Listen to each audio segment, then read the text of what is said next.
Урматтуу биздин катталуучулар жана достор, мына ошто бетондон болгон үйүбүздү бүтүрдүк. Бийиктиги 3 метр болду. Фундаменти бийиктиги 70 см, 75 см болду. 10 күндө бүттүк.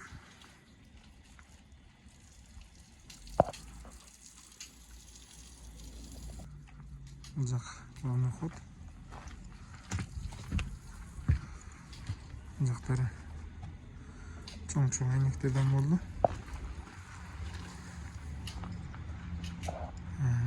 Бул жак кухняга турган болуптур.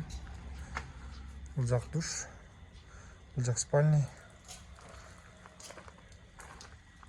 Бул жакта спальня. Бул жак экинчи этажга тепкичтик. Ушул үйүбүз. Мынакей жолдун түздүктөрүн көрсөңүздөр болот. Жолдор түп-түз чыкты. Спальнянын айнегин чоңойто турган болду. Кичинекей ийрейт.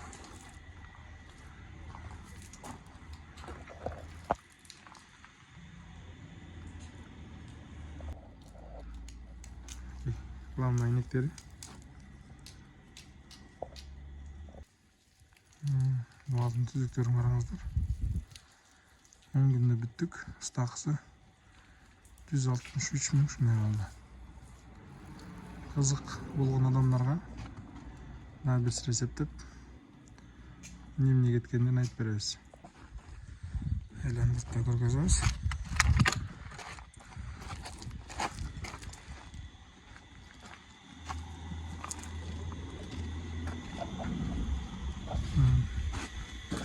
Булардын түздүктөрүн көрүңүздөр.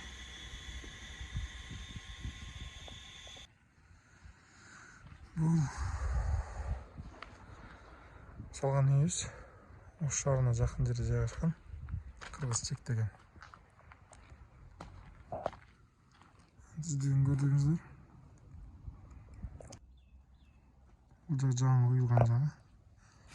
Бүгүн опаловкаларды чыгардык.